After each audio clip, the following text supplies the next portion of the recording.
Let's move on to the US now. And Kamala Harris has sat down with Oprah Winfrey for a friendly interview today. As opposed to every other interview she's done. Here's some of what she had to say. And I look around at these screens, Oprah, I look at who's in the room, and this is America. This is America. You know, I was saying with a group of friends earlier, I think in this moment where we've dealt with so much that I think is quite exhausting around powerful forces that would try and divide us and try us to have us as Americans pointing fingers at each other. Yes. That this movement that is about reminding each other that we have so much more in common than what separates us.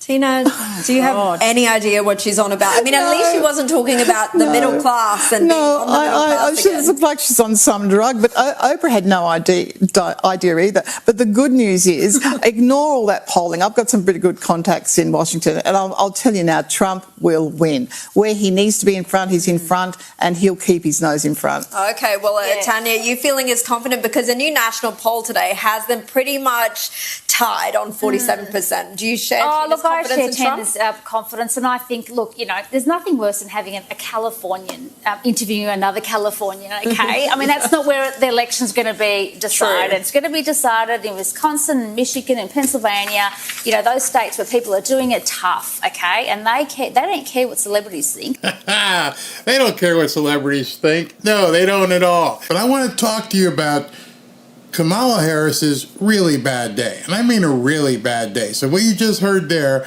was, I think it was Australian maybe it was England. I don't know my accents very well. Internationally, people are laughing at her. At this point, she is a laughing stock. But her day went downhill from there. But the bottom line here, when you look at a metric like grocery prices, they're up still 20% compared to 4 years ago. And Harris was asked recently on the debate stage whether she thinks Americans are better off now than 4 years ago. And she didn't directly answer that question. So I'll ask you, does she think Americans are better off now or not? A few moments later. And so when it comes and so what the... Hey, do you think she's better off later? She's been asked this question, just so you know, probably 4 or 5 times. But at the debate, she's been asked at Oprah's interviewee thingy, whatever it was, hey, listen, are people better off now or, 4 years ago? Pretty simple question. Obviously, at this point, we know what the answer is. I love it here that CNN basically traps this guy in a corner who's her national sports spokesperson, whatever, and she doesn't let him out the bear trap. Follow up on the question when again. It comes to high prices for people, the choice in the election is also very clear, and she's going to keep talking about her plans to bring down those grocery costs while Donald Trump is going to explode them. But let me just follow up then on that, because you said her plan to bring down grocery costs. As you know, Republicans would argue, well, they've gone up under the Biden-Harris administration. I'll ask the question again. Beta Cuck boy here doesn't know what to do. Right now he wishes he was on Southwest Airlines because he definitely wants to get away. They put this guy out there. Just take a second and look at him. This is the white dudes for Harris. He's the prototype. And this woman on CNN, I forget her name, Brianna, isn't going to let him off the hook. Not at all. You're going to have to deal with this, buddy. And does she think Americans are better off now than 4 years ago? Second time she's had to ask him this in this one interview. You know it's bad when a reporter on CNN is drilling the Democrat candidate's spokesperson. Why? Because the Democrat candidate herself won't even give the answer. So this poor guy is now being asked the same question again. Specifically, are people better off now or were they better off 4 years ago? Well, I think when people are running for president, they want to see, what are you going to do for me? And it's not a retrospective question. It's actually a forward-looking question. And that's why she says we're not going back. She doesn't want people even remembering. She wants to do the Vulcan mind meld and say, hey, listen, don't remember how it used to be. Just look forward to how bad I'm going to make it for you. She's doing on the campaign trail every day is saying, I understand that we have to go further for people. There are still too many people out there who are hurting. Yes, inflation has eased a little bit and prices are... Can you take a look at the woman from CNN who just looks like she wants to just give him the backhand? Just, man. Starting to come down. But man, we've got to go even further. And when you look at the choice on the ballot in November, it's either me or it's Donald Trump. Take it from the voters you need. This is S.E. Culp on another of CNN's show, and she's had it as well. She's like, you got to talk to people. You just can't just ignore everybody. She needs more interviews. But can I ask you, can I say to you, like, then where is Trump having those real hard-hitting interviews where he says, I'm going to mass deport 11 million people, but he doesn't actually explain that? Trump's doing a rally tonight. In fact, when he talked this afternoon with the farmers group, what did he do at the end of the farmers group? Y'all got any questions out there? Unscripted, boom. They don't even want you to think that Trump is taking questions. They're trying to just more gaslighting. Hey, he doesn't do it, so why should we? And he does it all the time. They have to explain every nuance of every policy. First of all, he does a ton of interviews. Absolutely, but he doesn't answer a lot of questions. What is the plan? Yeah. The Kamala Harris. This guy gets to talking. Tampon Tim gets the question put to him. Tim, can you let us know what's going on? Tim Walz's plan to help our community with everything, gas prices, food, insurance, childcare. What's the plan? Exactly. Okay, reporter says, what are you going to do about my pocketbook? You know, gas prices, food, insurance. What are you going to do, Tim? You going to unburden us? Exactly right. Well, first of all, we know that this community is a critical part of our economy in all aspects, all across it. And I think the one thing Vice President Harris talks about is an opportunity economy. And what that means is everybody gets a shot. Starts out with making sure things like home ownership are more affordable. When you have more houses out there, she's talking about 3 million houses, some down payment assistance.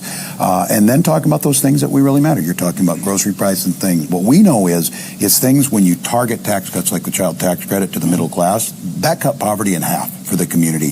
She wants to make that permanent. That's $6,000 a year. And what that allows you to buy formula, allows you to buy... No, it doesn't. These people don't even have an idea how tax credits work. It doesn't allow you to buy any formula. You can't walk into Publix, the grocery stores down here, and say, listen, I got this tax credit from Kamala. I'd like to get a couple cases of that, baby formula. I'm sorry, sir, we don't take tax credits. We take cash, maybe some Bitcoin, maybe even some gold. Tax credits? No, we don't take that here. Well, where can I spend this? You can't. And that's why some people are just completely you can't take these people serious, because this guy, the guy asking the questions said, how are we going to do this with grocery prices, blah, blah, blah, blah. And their thing is, it's an opportunity economy. Everyone's going to have the opportunity and blah, blah, blah, blah. And, you'll get some tax credits. Do you understand how a tax credit works, Tim? Tim, a tax credit means you're filing it on April 15th and you're hoping to take something off of what you're stealing from me to begin with. So if you're stealing $3,000 from me and I have, some money left over, then next April 2025, then you might be able to, buy some baby formula. Tim, what the hell am I supposed to do? It's September. How are you going to put money back in my pocket? And by the way, April 15th is when you have to file, so you're hoping maybe you go to, H&R Block and get an instant refund or something, maybe get it, the first week of May. Who knows? It's September. Tell me how I'm going to get little Buffy some baby formula. And the only thing you're telling me is that you're going to get a tax credit. What about the people, most of the people that Kamala represents who don't pay any taxes? How are they going to pay for baby formula? And I'm waiting for a reporter to basically just say that and go, Tim, it's bullshit, man. These people need to go to the grocery store this Friday. When they go to the grocery store this Friday, they cannot plunk down a tax credit. When they go next Friday, they can't plunk down a tax credit. When they go to pay their rent, they can't say, can I give you a tax credit? No. How about when you go to gas? Go to Shell. Will you take a tax credit? No. They're lying to the American public, and you've got to be a complete dunce to be buying into this crap. Food for your kids. And then I think that idea about those daily things of drug prices and things, making sure that those are capped. But I think the biggest thing is making sure that we're not giving tax cuts to the wealthiest while we cut programs across. No, the big thing is the rank and file people in this country can't afford to do anything. And the big thing is we can't give tax credits to those rich people because, oh my God, next April when they file or if they get an extension or whatever, what? Answer the question. How are you going to make the economy better for the rank and file everyday American? There are things like good public schools investing in, and the child care one of making sure that we cap. She's a proposal out there that you don't pay any more than 7% on child care. It's really difficult for folks to do that. You ever notice that the people who talk about child care credit don't have any? He's got a few. Kamala doesn't have any. She has no idea what the hell she's talking about or how these people are going to make ends meet. Yet they're still voting for her. There's still Democrats who say, listen, it's better than the orange man. You got these actors and actresses talking about voting for Kamala, and nobody's making any sense. And I figure that basically I'm thinking that what's going to happen with this whole thing with Diddy, the FBI has taken control of the whole Diddy investigation, which means they're going to be the ones compiling all these videos. Which means blackmail material. Get out there and do the shuck and jive for Kamala, or this video may drop on you. Because none of this is making any sense. And I, for the life of me, can't understand how any American is buying into this crap. Electra Janis is the vice chair of the Washington County Board of Commissioners. A 28-year-old Republican voting for Trump, she thinks that Trump can keep the gains he made with younger voters when Biden was still in the race. I will say when I'm voting for President Trump, I'm not voting for a person. I'm voting for his policies. Their volunteer base has grown in Pennsylvania significantly. And I think what they need to do is get the young, passionate, motivated individuals out there seeking other young individuals to do the same. For that, the Trump campaign is turning to people like Stephen Kale. Did you ever expect to be working on a political campaign? I did not, no. The 33-year-old service technician from outside Pittsburgh was motivated to knock doors after he witnessed the former president get shot at his Butler rally in July. What I saw that day, I just wanted to help out. For Kale, that means outworking Harris volunteers and staying on message with younger voters as much as possible. I start off by talking about the economy, their cost of living, especially if they're in college, paying higher prices. You know the stuff people care about? This guy sees President Trump get shot, says, I got to go with this guy, which a lot of young men have seen as well. They love the idea of him saying, fight, fight, fight. And then the first thing he says out of his mouth is about everyday living expenses, which Kamala can't even address. Prices for gas, utilities, other things that we should know. Oh, watch this. Jim Acosta just about throws up on himself here. Oh, and I don't know if we can show this number. I want to put this up on screen. Latino voters have moved away from Harris in Arizona. If you believe this New York Times poll, her lead has shrunk by 11 points in that voting bloc. She was at 60% in August, now 49% now. It's happening, people. When CNN is out there talking about her imploding, it's really happening. Remember, a couple of days ago, I told you, you're going to begin seeing some of these pollsters who have been lying for months all of a sudden start reporting real data. Once you get into that 30-day window, all of the lies have to correct themselves. And now what we're seeing is some of these pollsters are out there going, all of a sudden, the script is flipped.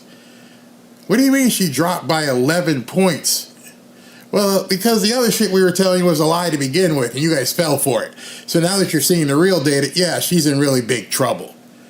And now certain people in the media are like, are you kidding me? How did she drop 11 points? Because she was never up by 11 points. It was all fake. It was a grand illusion, and now people are seeing it, and they're like, oh my God, it's imploding. And then every single day, more and more stuff comes out about it. What is Harris's plan? We're waiting. Okay, there's a lot of aspects to it in regards to looking at it online. So let's talk about lowering the grocery costs, because that's something that's brought up. The viewers can look at this online. She talks about certain things in regards to advancing the first federal ban on price gouging on food and groceries, to set clear rules to the road to make it clear that big corporations can't unfairly exploit consumers as well. Is that and happening? secure new Is that happening? It's not at this moment. No, this is her plan that's laid out for the first 100 days when she becomes president of the United States of America. Gouging, is that currently happening? In regards to I don't know exactly if that's currently happening or not, because I'm not privy to that type of information. Okay. But there are people are costing a lot of money in regards to groceries. Okay. It seems like you're having a hard time articulating her plan. And honestly, that's not true. Please, I'm constantly being interrupted by you, which as a woman, I think is disrespectful. When I'm trying to speak, every time I try and speak, you speak over me. Okay. Final thought. Thank you so much for having me. Okay. I was giving you time there. All right. Thank you very much. I appreciate you joining. Damn! We're disappointed. We were looking forward to giving the vice president an enthusiastic welcome. And we were confident that she would find this. You know, she speaks very much about the high ideals and how it's good to get away from division and come together in unity and all. Well, that's what the L. Smith dinner is all about. We haven't given up yet. We're not used to this. We don't know how to handle it. This hasn't happened in 40 years since Walter Mondale turned down the invitation. And remember, he lost 49 out of 50 states. But when we drove through those cornfields, just about every line had a Trump sign. Yeah. Flags everywhere, billboards everywhere, Trump campaign offices almost on every other block. Venezuela is making billions of dollars. We're buying their oil. They make a fortune. I'd stop everything, probably stop it anyway. I'll force them down their throat. So Trump goes on Fox this morning. They're talking, how are you going to get these people to accept all these people to get deported back? I'll force them down their throats. And it would be very easy to handle. They make hundreds of billions of dollars on trade. I would announce that if they don't take them back, we're going to increase the tariffs on China. All right. So Trump's out there saying they're all going back. I don't care what you got to say, how you feel about it. They're all going back. And if they don't go back, we're going to force them down your throat. And then if you still have a problem, we're just going to tariff you to death. We're going to tariff you into extinction. You are going to take these people back, whether you like it or not. Get out. I bet you'll see, hopefully when Trump wins, you'll see a lot of self-deportations. That would be the thing I like to see. So this next cut, you're going to laugh your butt off. This is your border czar. This is your border czar before she became the border czar. And she's out here carousing with some, to the river, to the sea nut jobs. And they're talking about deportation. So this is the person who was in charge of making sure that the border was secure. Wonder what her mindset is. Down with deportation, up with education. Down with deportation, up with education. Down with deportation, up with education. Down with deportation, up with education. Down with deportation. She ain't talking about deporting a single person. Did Biden not realize this when he appointed her the so-called border czar? That there's videos, and there are lots of videos out there with her dancing in the street, doing her little shaking her tush, talking about we ain't deporting nobody. Down with deportation. This is your border czar. Up with education, down with deportation. Up with education, down. Seriously. This is who you put in charge?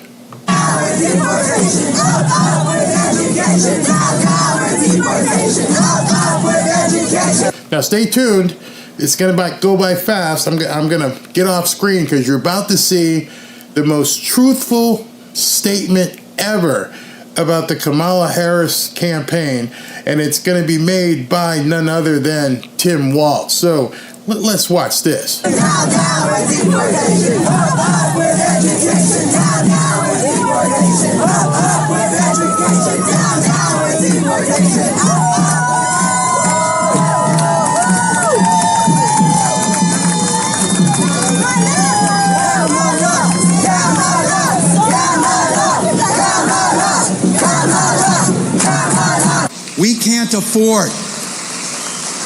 We can't afford 4 more years of this. We can't afford 4 more years of this, says the guy whose partner has been the one in charge for 4 years. Talk about a Freudian slip.